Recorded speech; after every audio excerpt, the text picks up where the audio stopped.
Assalamualaikum warahmatullahi wabarakatuh. Hello everybody, good morning. I hope you are in a good situation and always stay safe from coronavirus and also stay at home, study at home.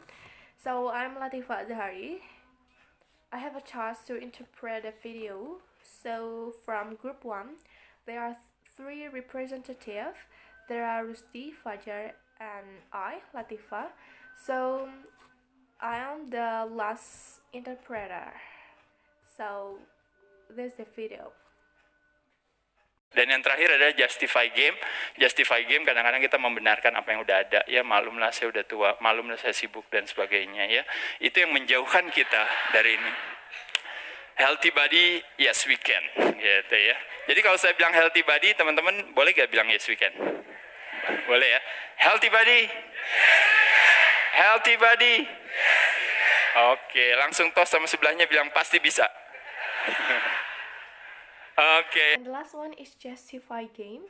Sometimes we justify and rationalize everything. Well, I'm old. Well, I'm busy and others. It brings us further from the healthy body. Yes, we can. So everybody, if I say healthy body, can all of you say yes, we can? Okay. Healthy body. Healthy body. Okay, and then give a high five to the person next to you and say, yes, we can. Ini konsep sederhana sumber daya manusia yang handal itu tentunya harusnya berawal dari generasi yang handal. Generasi yang handal juga dimulai daripada sekolah. Kalau kita ngelihat di sekolah, sekali lagi ujung tombaknya saya rasa adalah guru ya. Makanya kenapa guru yang sehat ya, yang punya atau sekolah yang punya orientasi itikat yang sehat tentu juga akan lebih optimal lagi. Wah ini udah semakin sedikit waktunya. Sistem edukasi nanti saya akan This is a simple concept. Strong human resources must start from a capable generation, and a capable generation start from a school. At school, the leaders are teachers. That's why if the teacher are healthy and the school also determine the student health, it will be more optimal. Well, I'm running out of time. We'll talk more about education system later. Sarana fasilitas sebaik mungkin di sekolah harus ada. Program kesehatan juga akan lebih murah pada saat sekolah mengadakan. Dan satu lagi, kantin menurut saya, karena kebanyakan anak-anak makannya di kantin, tentu akan lebih baik pada saat dimana kita menjual sesuatu makanan-makanan yang sehat. Nanti kita ngobrol soal makanan sehat. Sarana fasilitas olahraga juga, saya rasa juga ini diperlukan. Di sini kalau menurut saya, sebaik mungkin di beberapa tempat, kayak seperti di hotel, mungkin di kantor, di pusat perbelanjaan sudah ada yang namanya mungkin sarana olahraga seperti fitness center dan sebagainya. Fitness center pada dasarnya bukan berarti harus mewah atau apa, tapi cukup ruangan kecil aja yang bisa memungkinkan kita semua untuk bisa melakukan aktivitas olahraga. Ini ada beberapa tempatnya. We also need to provide the best sport facilities at all the school. Healthy programs will also be cheaper if schools support and subsidize them. And school canteen, I think we need to sell a healthy food because the children eat there every day. And we'll talk more about healthy foods later. And sport facilities at many places such as hotel, office, mall, maybe there are many sport facilities like fitness center. And a fitness center doesn't have to be something fancy, just a small room that enable us to do sport activities, and there are some places. Nah ini konsep sederhana, teman-teman. Kalau kita lihat ini triadnya, kalau kita berbicara soal bagaimana membuat supaya bangsa Indonesia ini bisa kuat dan masyarakatnya bisa sehat. 3 departemen ini menurut saya harus saling berkaitan. Nomor 1 yang jadi kendala di Kementerian Kesehatan adalah kadang-kadang fokusnya, saya nggak berani protes terlalu banyak ya, karena kebetulan saya udah tua ya. Beda kalau dulu saya lagi muda kayak Bari zaman dulu ya, jadi saya bisa lebih gampang misalnya sekolah musik itu cuma buat cari uang doang, tahu gak? jadi kalau saya berbicara soal Kementerian Kesehatan, saya rasa mereka sudah menjalankan tugasnya dengan baik, tapi bisa selalu kalau berbicara orang bilang selalu ruangan terbesar itu adalah ruangan akan kemajuan. The biggest room in the world is the room of improvement. This is a simple concept when we talk about how to make Indonesians stronger and healthier. And these three departments have to work together.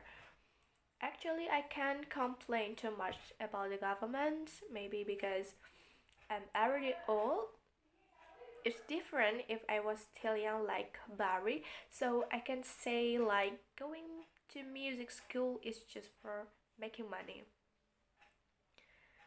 So when I speak about Ministry of Health, I'm sure they've been doing their job well, but when people talk about what possible, there's always room for progress or improvement.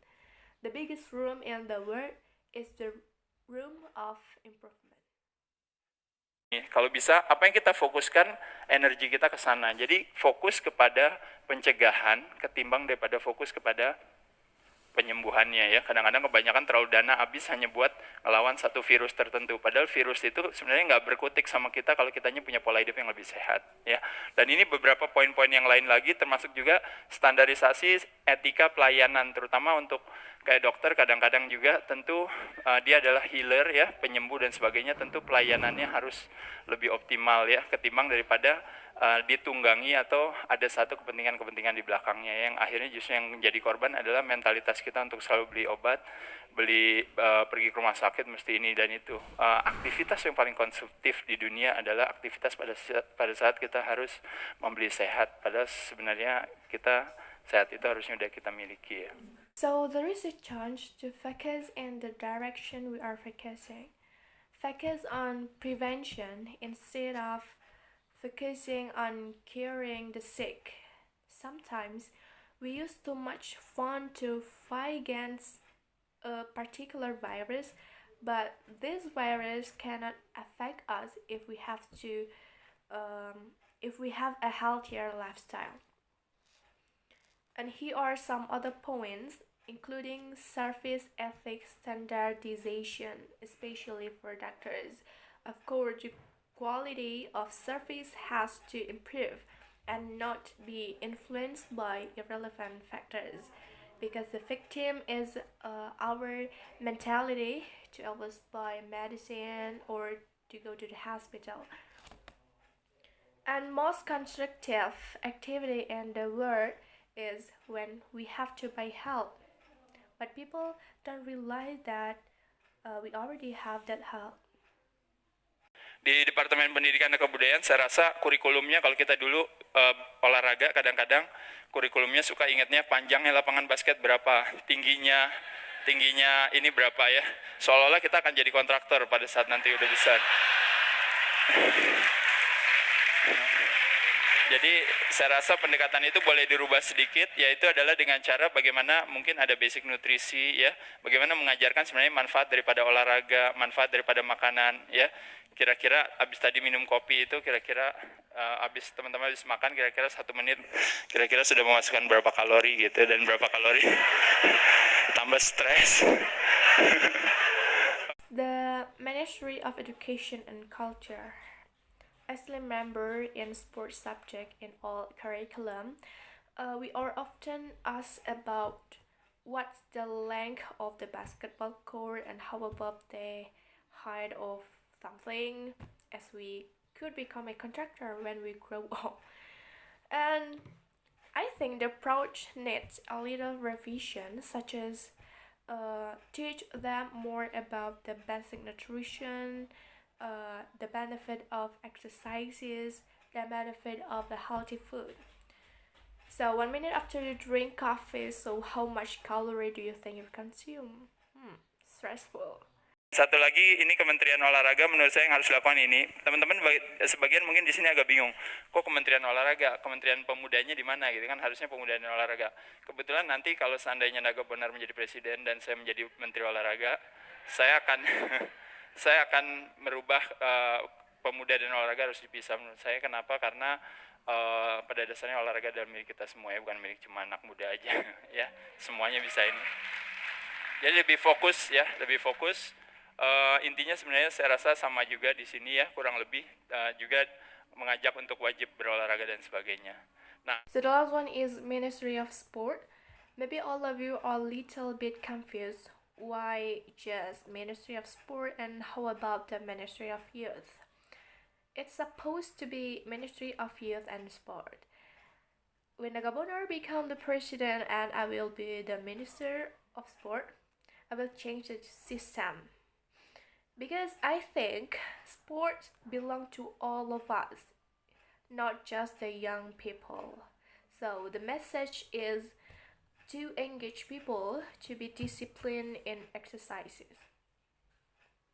ini ada beberapa solusi-solusi lain. Fokusnya sebenarnya adalah lebih kepada bagaimana kita mempromosikan atau membuat satu kemasan, mempromosikan pola hidup sehat itu kalau bisa sama kerennya dengan mempromosikan pola yang tidak sehat. Karena pada saat kita produk yang tidak sehat dipromosikan kan keren banget gitu ya. Giliran pada saat produk untuk mempromosikan hidup sehat, nggak ada keren-kerennya gitu ya. Belum lagi kalau yang mempromosikan pola hidup tidak sehat dibayarnya mahal banget. Giliran kadang-kadang public figure apa segala suruh promosi hidup sehat ya. Iya, tapi bayarnya ya temenan lah, malum lah, ini kan kebutuhan sosial. And I also have other solutions. The focus is how we can create and promote a healthy lifestyle. We should promote it as well as promote unhealthy patterns. Because when an unhealthy product is promoted, usually it's very amazing and very cool and usually have a big marketing budget. But when they promote healthy product, it's just so and the budget is not too much. That is so for social. Oke, ini konsep sederhana sekali lagi sebagai penutupnya teman-teman sekalian. Motivasi, keinginan kita untuk membuat bangsa ini lebih sehat harus ada niatnya, saya rasa. Niat itu juga didasari juga oleh emosi ya di belakangnya. Yang kedua adalah informasi. Informasi adalah strateginya, sekali lagi strategi yang akan menjadi keahlian kita untuk bisa tahu gimana caranya. Dan yang terakhir tentunya adalah apabila kita punya ide di sini semuanya, teman-teman udah dapat masukan banyak dari para pembicara pada hari ini, tapi tidak diaplikasikan itu semua ke dalam kehidupan sehari-hari, akhirnya menjadi kalau motivasi plus informasi kurang aksi sama dengan basi. Ya. Jadi kalau bisa motivasi plus informasi plus aksi sama dengan destinasi. Terima kasih teman-teman. Mudah-mudahan nanti kita ngobrol-ngobrol lagi. Assalamualaikum warahmatullahi wabarakatuh. Okay, everybody. As a closing, we need our desire to motivate this nation healthier. Desire must also be supported by emotion. And the second one is information. Information is a crucial part of strategy to figure out something. The last, if we have an idea, we here have been inspired by all the speakers, but we don't apply them to our daily life. It can be motivation plus information, but there is no action equals nothing. So if possible, motivation plus information plus action equals destination. Thank you very much, everybody. I hope we can talk later again. Assalamualaikum warahmatullahi wabarakatuh.